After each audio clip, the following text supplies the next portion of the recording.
안녕하세요. 정승현의 인천포커스입니다. 여러분, 주민참여 예산제라고 들어보셨나요?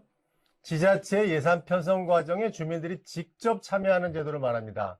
그걸 통해서 예산 편성의 투명성과 민주성을 제고시키자 하는 목적이 있는 것이죠. 잘만 운영되면 정말 좋은 제도인데요. 하지만 지난 몇 년 동안의 시행 과정에서 전국의 많은 지자체에서 많은 불법과 편법이 있었고, 그런 것들이 지자체 권력과 일부 시민단체들과 카르텔을 형성하면서 많은 문제를 야기했다는 지적이 있고, 그 대표적인 사례가 인천이라고 지적되고 있습니다. 이 시간에는 그걸 제대로 파헤쳐 보도록 하겠습니다. 인천 주민참여예산제가 본래 주민들이 예산 편성 과정에 참여해서 투명성과 여러 가지 민주성을 제고시키는 그런 목적에서 좀 일탈했다. 특히 인천의 주민참여예산제가 지난 박남춘 민주당 시정부 때 특정 시민단체와 어떻게 보면 부패 카르텔을 형성한 게 아니냐, 이런 의혹을 저희는 끊임없이 제기하고 있는데요. 오늘도 홍동윤 인천시 시민통합추진단 위원님을 모시고 좀 구체적으로, 오늘의 주제는 한지붕 세 가족입니다. 이런 뭐 드라마 제목 같기도 한데, 이게 주민참여 예산을 둘러싸고 부패 카르텔을 상징하는 한 용어다라는 주장을 하고 계신데요. 제가 이해하기로는 이 한지붕 밑에 인천평화복지연대라는 시민단체가 있고, 이 평화복지연대하고 아주 밀접한 정의당이 있고, 그들이 결국은 이제 지난 민주당 박남춘 시정부와 이 세 가족이 하나로 한 지붕 아래에서 서로 짬짬이로 카르텔을 형성했다, 이렇게 저는 이해가 되는데 맞습니까? 예. 그렇게 의심할 만한 그 정황 증거들이 많이 있어서 그렇게들 많이 얘기하고 있습니다.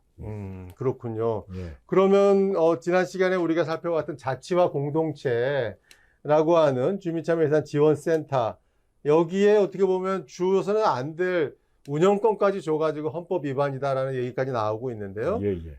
이 자치와 공동체가 평복이 어떻게 보면 실질적으로 만들었다라고도 볼 수가 있다면, 그런 평복과 정의당, 민주당의 박남춘 시정부가 어떻게 보면은 서로 이렇게 짬짬이를 형성을 해서 주민 참여가 아니라 이들만이 참여하는 예산제로 전락을 시켰다라는 얘기인데, 조금 더 구체적으로 한번 얘기를 해주시면 어떻습니까? 2018년 1월 22일에 그 인천문화예술회관에서 이 인천의 과제와 비전 대토론회가 있었는데요.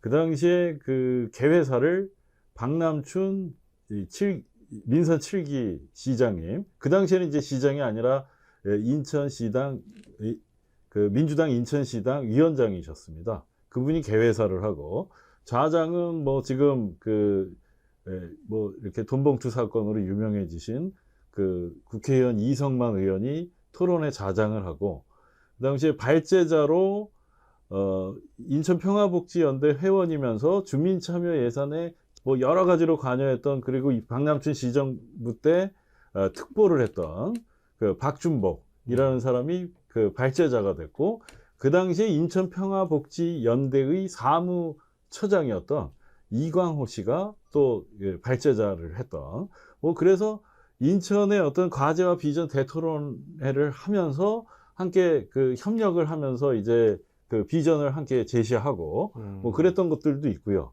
그 다음에 평화복지연대가 자치와 공동체를 만들었을 때도 좀 의심스러운 부분이 있습니다. 그렇군요. 그렇다면은 일반적으로 많은 이 평화복지연대 이외에 민주화운동을 했던 시민단체들이 또 많이 지적을 해왔듯이, 평화복지연대와 정의당은 뗄래야 뗄 수 없는 관계에 있다. 사실 제가 국민의힘 인천 시당위원장 자격으로 2주 전에 국회에서 국민의힘 시민단체 선진화 특위 하태경 의원이 위원장인데요. 그 특위와 함께 저희가 이제 공동으로 회의를 하고 기자회견을 했었거든요.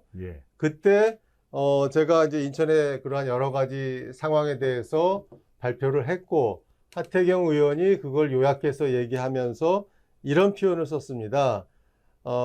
정의당의 하부 조직인 평화복지연대가 주민참여 예산 몇백억을 뭐 주물렀다, 뭐 이런 표현인데요.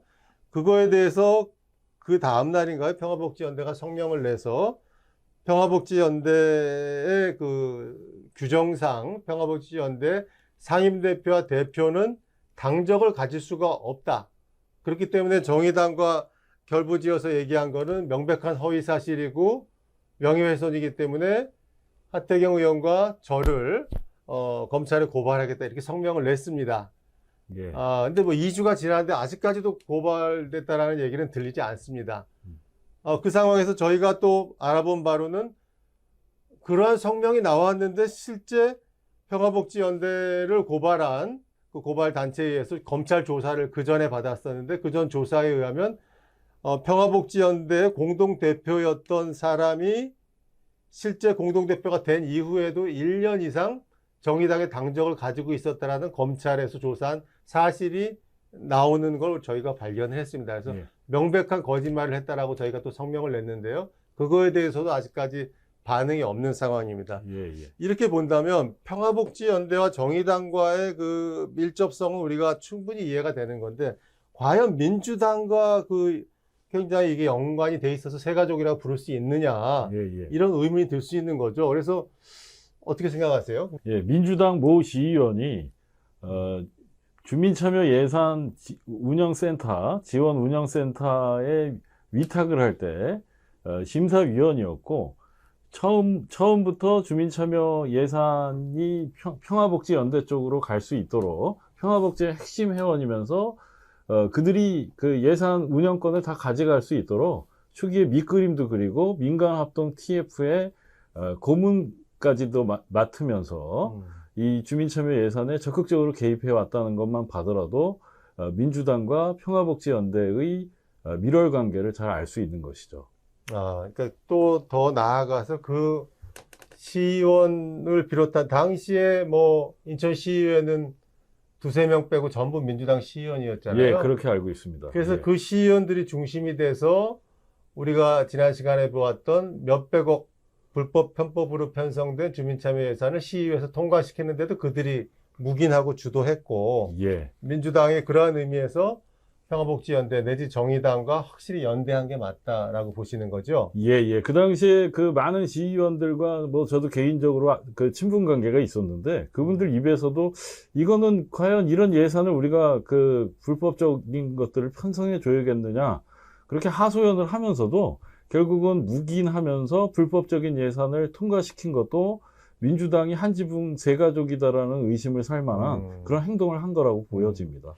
예. 그런 시의회뿐만이 아니라 제가 알기로는 현재 민주당 모 국회의원의 경우에도 평화복지연대 전신인 평화와 참여로 가는 인천연대의 후원의 운영이사를 했다. 예. 그리고 또 관련 굉장한 밀접성이 있는 인천 사람과 문화라는 단체 운영이사를 했다라는 걸 자랑스럽게 개인 프로필로 올리고 있을 정도로 예. 국회의원 차원에서도 민주당 의원과 평복 예. 내지 정의당과 이런 상당히 연대감, 유대감을 가지고 있지 않았나. 예. 이것 관련해서 당시에 유력한 중앙 일간지가 분석한 기사를 보면은요, 이런 대목이 있습니다. 이런 인천의 경우 지자체 권한인 예산의 편성권까지 정의당 세력에게 박남춘 민주당 시정부가 나눠줬는데 왜 나눠줬을까 하는 기사인데요. 결국은 2020년 총선에서 선거연대를 통해서 총선 승리를 꾀한 것이 아니냐. 즉 2020년 총선을 앞두고 연동형 비례대표제라는 게 회자가 됐었잖아요. 예. 그 연동형 비례대표제 실시를 위한 선거법 개정에 민주당과 정의당이 공조하고 있었다라는 기사를 확실히 싣고 있습니다. 예. 예. 그러한 의미에서도 인천에서 그러한 당시에 박남춘 민주당 시정부와 정의당 선거연대를 앞둔 정의당 그리고 정의당과 밀접한 평화복지연대가 서로 짬짬이로 주민참여 예산을 몇백억을 주물렀다라는 것은 충분히 얘기할 수 있는 내용이 아닐까 생각이 됩니다. 오늘 여러분들에게는 이러한 한지붕 세가족이라는 주제로 평화복지연대, 정의당 그리고 민주당이 어떻게 연대를 했고 그들이 노렸던 건 무엇인가라는 걸 고발하는 시간을 가졌습니다.